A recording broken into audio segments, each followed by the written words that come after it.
Greetings everyone, my name is Zad Kazi and I'm here with Dr. Muhammad Al-Maliki to discuss with you the approach to a patient with unknown overdose. This is a new product for the Middle East North Africa Toxicology Association. We hope to relate to you some of the discussions that occurred during our last symposium that was held as part of the APAMT meeting in Dubai in November 2013. During that symposium, we presented 6 cases in a case-based format in which a panel of toxicologists discussed one of 6 common or important toxicological emergency. What you see right now is the first case that was presented by Dr. Muhammad Al-Maliki, International Toxicology Fellow at Emory University, Georgia Poison Center. Dr. Al-Maliki is an internal medicine specialist who graduated from Saudi Arabia and joined the Emory International Fellowship Program this past September. I hope you enjoy this presentation and learn from it the same way people that attended the symposium in Dubai have done. Thank you. Dr. Al-Maliki, please go ahead. Good morning, everyone. I'm Dr. Muhammad Al-Maliki from Saudi Arabia. I'm International Toxicology Fellow, Emory University and Georgia Poison Center. I'm going to start with the first case for today. This is an 18-year-old female with a history of bipolar disorders on unknown treatment. She was brought in by an ambulance for agitation. Her mother reports that she took an unknown amount of her medications 45 minutes ago. She noticed empty bottles of 2 drugs in her daughter's room. She does not know what these drugs are and did not bring the empty bottles. Social history: she was a cigarette smoker, no prior history of suicidal attempts. Allergic history was unremarkable. As I mentioned previously, she was on 2 drugs. One started several months ago for her bipolar disorder, and the second one started last week as she was having symptoms of upper respiratory tract infection. At this point, any questions regarding the history? Well, I'd like to know what's in those bottles, but you did mention that the mother did not bring the bottles at all with her. Yeah, as she mentioned, only she's taking 1 drug for her bipolar disorder, and the other one last week started for upper respiratory tract infection. But we don't know what are these drugs are. Okay. Do we know if she has a history of depression?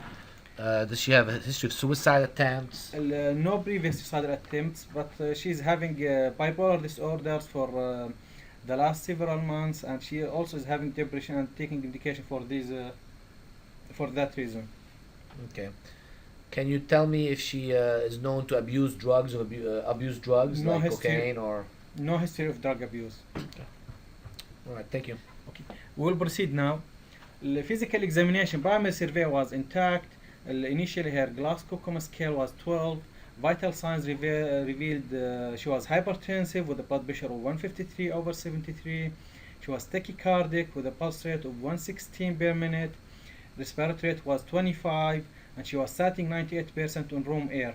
Her temperature was 38 degrees Celsius, and glucose check was 110 milligram per deciliter. Was that temperature measured orally? It was rectal. Rectal temperature. Okay. The pupils was dilated bilaterally 6 millimeter and sluggish reaction to light. Her skin was warm and dry and no skin rashes. The other systemic examination, cardiovascular system revealed normal first and second heart sounds with no murmurs. Chest examination was normal, breath sounds bilaterally, no abnormal sounds. Abdominal examination was soft, not tender, not distended, and decreased bowel sounds. CNS examination, the patient was agitated, confused, she was not following verbal commands. Motor system examination was normal tone and power in both upper and lower limbs. There was no clonus. Reflexes were brisk in both upper and lower limbs. Now, after the physical examination,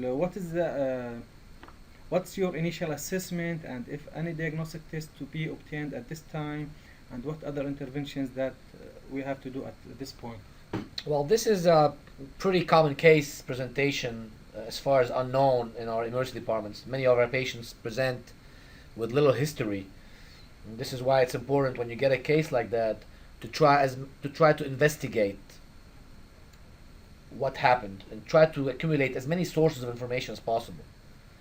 I frequently try to reach out to the EMS providers who brought the patient to try to understand what information they saw or gathered from the scene. I try to find medical records. I try to contact family. It's imperative to get a good history. However, since we have a lack of enough information here, the physical exam is the next thing we have to rely on. And as a toxicologist, I always try to look for a specific set of signs and symptoms that fit together with a clinical picture or clinical toxin. That I call that a toxidrome. And your patient here, to me, is presenting with a toxidrome. She had tachycardia, hypertension, fever. Her skin is warm and dry. Her bowel sounds are decreased. Her pupils are dilated, and she's altered and agitated. Putting these together, I think of a anticholinergic toxidrome. That said, though, we all admit and have to be aware that some patients present with a mixed toxidrome. Some people present with a set of findings that are not consistent with the toxidrome. So we have to take all of that in consideration when we pursue a diagnostic cause. But in this situation here, I am thinking of an anticholinergic toxidrome. And as far as diagnostic tests that I would like to obtain, I would like to get the basic CBC, complete blood count, basic metabolic panel. I also would like to check for other drugs that can cause automental status like ethanol. Acetaminophen is very common in overdose. I would like to check that. It's a common finding and can cause significant mortality and morbidity without causing any symptoms initially. Salicylic acid is also important for somebody who's altered. I would like to maybe check the liver function tests. That's also useful to see if there's any damage to the liver. An EKG to look for any signs of specific poisonings. And because she has a fever, getting a chest x-ray, getting blood cultures, in case this is just an infectious process, keeping in mind that maybe I'm going to need to do a lumbar puncture or getting a CT scan of her head. But that's kind of my initial diagnostic test profile. As far as interventions, I could consider, if I suspect an overdose, activate charcoal, although I don't have a time of ingestion. So since I don't have a time of ingestion, I'm going to hesitate about that. Whole bowel irrigation is useful up to 6 hours after an ingestion, or maybe with some of these extended release preparations, even beyond 6 hours. But again, I don't have any history right now to go ahead and pursue that. Gastric lavage is something that I would probably not do because typically I like to do it within the first hour of an ingestion, maybe up to 2 hours if the ingestion is very severe. Again, I don't have any information in this situation to pursue that. But I would love to see some labs at this point. Okay, we are going to see the labs for this patient. Her CBC was done and showed RBC was 4.5, white blood cell was 10, her hemoglobin was 13 milligram per deciliter, hematocrit 38%, platelet count was 420, and MCV was 80. Almost normal CBC. Coagulation profile also was normal. Her electrolytes revealed sodium of 129 milliequivalent per liter, potassium was 4.1, chloride 101, her calcium was 10.3, magnesium was 2, phosphorus 3.5, and CO2 was 23. Almost normal apart from mild hyponatremia. Her renal function also was normal with urea of 18 milligram per deciliter and creatinine of 1 milligram per deciliter. CK was 200. Her arterial blood gases revealed pH of 7.38, PCO2 was 37, bicarb was 23, and PO2 90 millimeter mercury. Osmolality was 271, anion gap was 5, and liver function test was normal. Acetaminophen level was undetectable, salicylate also was undetectable, ethanol undetectable, lactic acid was 1, and toxic alcohols, methanol and ethylene glycol were undetectable. Thyroid function test was normal, and urine drug screen was negative. Her EKG was normal apart from sinus tachycardia. Chest X-ray was normal, no obvious infiltration. At this point, brother arrived home and called with additional information 2 hours after ED presentation. He found 2 bottles at home. Bottle number 1 was diphenhydramine. It was empty, filled 1 week prior and contained 100 tablets. Bottle number 2 was lithium carbonate. It was empty, filled 7 days prior and contained 30 tablets. Lithium level was requested and it was 3.5 nanogram per ml. Now, what are your additional management recommendations at this time? I guess we were right about our toxidrome. This was an anticholinergic toxidrome from diphenhydramine, and I think the management here is strictly supportive in my mind. Although some people may consider giving a cholinergic drug like physostigmine, the short-acting nature of that drug and the potential for seizures with it or cholinergic toxicity make me not really need it in this situation where the patient is doing fine. Sometimes people use physostigmine to diagnose the toxicity and avoid doing a lumbar puncture and all that in case they wake up. But remember that physostigmine is relatively short acting, and then the effect will wear off and the patient will go back to a anticholinergic syndrome. What is interesting here is the lithium. I did not see that coming. I know you said the patient was bipolar.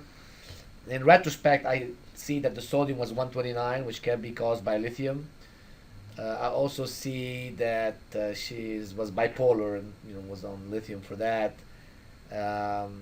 Was altered and maybe did she have brisk reflexes? I can't remember if she had brisk reflexes, but maybe she did. So in any case, at this point, now that I know the lithium level is high, now it's time to discuss whether this patient will need hemodialysis, considering the level as well as the alto status. Now the level is tricky. If the level is within 6 hours after an ingestion, it may redistribute and actually go lower than 3.5 nanogram per ml. So you have to probably repeat that level. That said, the initial management of lithium toxicity is by hydration, increasing the GFR and letting the lithium excreted in the urine. However, if the patient does not have a good urine output, has renal failure, has pulmonary edema, or severe orthomenta status, at that point you probably need to support them by removing the lithium with hemodialysis or continuous venous hemofiltration. So in this case, I will probably consult with nephrology to discuss with them removing this drug by dialysis or hemofiltration, considering the severe orthomenta status the patient is suffering from. However, at the same time, I'm debating whether the orthomenta status is all from the diphenhydramine and not from the lithium. So in the meantime, while I have this discussion and thought process, definitely would start hydration with normal saline and monitor the urine output and monitor the serum lithium levels. What else do you have to present about this case? Okay, now the patient initially was started on activated charcoal. Later on, whole bowel irrigation was initiated. She was admitted to ICU. IV fluid started and renal consulted for the possibility of hemodialysis for her lithium level. What did they give charcoal? The charcoal was given as the patient present early within less than 1 hour. Also, There was the time of ingestion was known to be within 1 hour? Yeah, 45 minutes. Oh, I'm sorry, I must have missed that. Okay. I do agree with the whole bowel irrigation. Remember, lithium is not absorbed to charcoal, and lithium is usually a long-acting preparation and will benefit from whole bowel irrigation. As I mentioned also initially, we are not aware of what was the drug which was taken by the patient. For that reason, charcoal was given initially. Yeah, and then the whole bowel irrigation was added. Okay, thank you. Over the next few minutes, I'm going to describe how we are going to approach any patient with unknown overdose. Like any critically ill patient, the priority is to stabilize our patient. We will start by A, B, C airway. You have to make sure that your patient is maintaining his airways, his breathing, circulation. After that, we have to take quick history and focused physical examination. Our aim is to put our patient in one of the common toxicologic toxidromes. So this will help us how to we are going to manage the patient. So history, we need quick history, no need for detailed history. We have to focus on the type of toxin or which was ingested, amount which was taken, time of exposure, route of administration, and why the exposure occurred. Physical examination, as I mentioned, we have to perform an overly detailed physical examination is not needed. We need a focused physical examination. Our aim is to put our patient in one of the common toxidromes. So, to put our patient on one of these common toxidromes, we are depending on different parameters which include vital signs, including blood pressure, pulse, respiratory rate, and temperature. Neurological examination, either the patient is having altered status or not. Skin examination, we have to know if the skin is dry or wet, cold or hot, and pupil size. We have a few common toxidromes which include sympathomimetic toxidrome, anticholinergic toxidrome, opioid toxidrome, cholinergic toxidrome, and sedative toxidrome. The first toxidrome is sympathomimetic toxidrome, seen in patient with cocaine, amphetamine overdose. The patient will have hypertension, will be tachycardic, diaphoretic, dilated pupils, and agitated. The next toxidrome is opiate toxidrome, seen in patient with opiate and clonidine overdose. The patient will have CNS depression, respiratory depression, bradycardic, hypothermic, and constricted pupils. The third one is cholinergic toxidrome, which is seen in patients with organophosphate and carbamate poisoning. In these patients, we have two types of clinical presentation. One is related to the effect of this drug on muscarinic receptor, and the second category of clinical presentation is related to effect of these agents on nicotinic receptors. For the muscarinic effect, the patient will have salivation, seizures, lacrimation, urination, GI distress including diarrhea and vomiting, bronchorrhea, abdominal cramps, and constricted pupils. Clinical effects which are related to the nicotinic receptors include dilated pupils, tachycardia, weakness, hyperthermia, and fasciculations. Anticholinergic toxidrome, like our patient, seen in patients with tricyclic antidepressant overdose, Benadryl, and antihistamine. The patient will have tachycardia, hyperthermic, dry skin, dilated pupils, decreased bowel sounds, urinary retention, delirium, and agitation. The last one is sedative toxidrome, seen in patients with benzodiazepine and GHB overdose. Classic presentation is comatose patient with normal vital signs. Now we stabilize our patient. We perform quick history and physical examination. We recognize the toxidrome that is our patient is having. The next step is we are going to remove the drug from the body. We have different methods for removing the drug from our body. The first one is GI decontamination. The purpose of this method is to decrease absorption of drugs which are already ingested. We have methods for enhanced elimination, including multi-dose activated charcoal and urinary alkalinization. And the last method of removing the drug from the body is hemodialysis. We have different methods are used for GI decontamination. The first one is syrup of Epica, which is not available anymore and has failed to show any benefit in some studies. The next method of GI decontamination is gastric lavage. Gastric lavage should be performed within 1 hour of ingestion for potentially lethal ingestions that have no antidote. For example, lethal colchicine overdose, calcium channel blocker overdose, or beta blocker overdose. When compared lavage with charcoal versus charcoal alone, there was no significant difference in outcome. Again, gastric lavage is not a benign procedure. It's have a lot of side effects, including epistaxis, esophageal perforation, and aspiration. The last method of GI decontamination is charcoal. Charcoal usually binds toxins in the GI tract. The earlier is the better. The dose in adult is 1 gram per kg with sorbitol. In children, the dose is 25 to 50 gram. Activate charcoal bind N-acetylcysteine, which is used in treatment of acetaminophen overdose. So in vivo but bioavailability of NAC if given at a dose of 140 milligram per kg was not decreased when given with charcoal 50 to 60 gram. When 100 gram were given, it decreased. Again, activated charcoal does not bind some drugs like metals, lithium, and irons. Should not be given in caustic, and whenever there is a risk of vomiting and aspiration, be careful if no bowel sounds or compromised airway. The last method of GI decontamination is whole bowel irrigation. It's used with toxins not bound by charcoal like lithium and other metals and drug buckets to reduce sustained release lithium and aspirin bioavailability. Should be used within 6 hours of ingestion.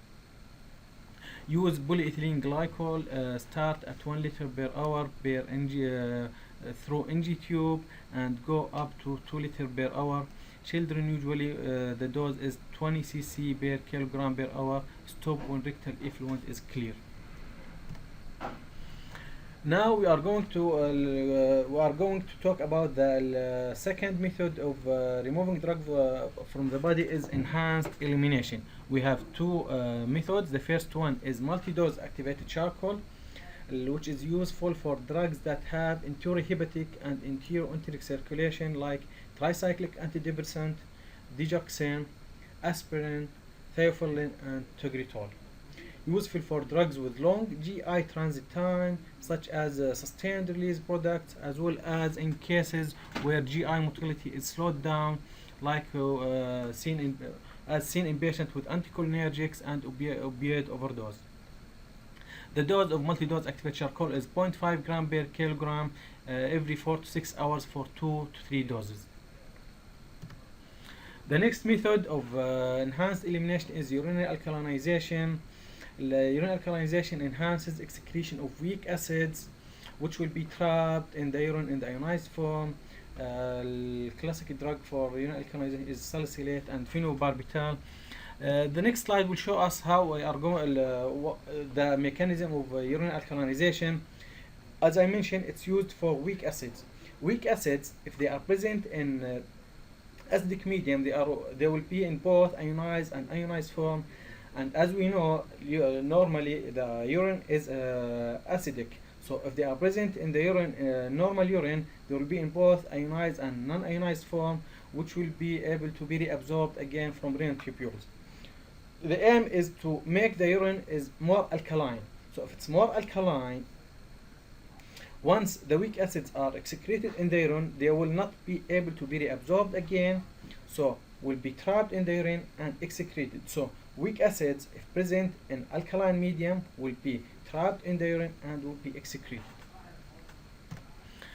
Now we are going to talk about hemodialysis. A drug which is amenable for hemodialysis usually will have small volume of distribution, low molecular weight, low protein binding, high water solubility, and classic example is ethylene glycol, methanol, aspirin, and lithium. Now, after stabilizing the patient, after performing a physical examination, after investigating the patient, after treatment, now what we are going to do to our patient? Are we going to keep him in the hospital? Are we going to discharge him? Are we going to admit him to ICU? Generally, any patient with intentional overdose, observation for at least 4 to 6 hours, plus mandatory psychiatric evaluation. Admission for any patient with altered mental status, unstable vital signs, and substance with potential for delayed toxicity. Examples of substances with delayed toxicity include oral sulfonylureas, sustained release medications, body packers, and toxic alcohol. The last thing that I want to mention, any patient with unknown overdose, we have to send acetaminophen and salicylate levels, as these drugs are very common and found in multiple drug preparations. Thank you.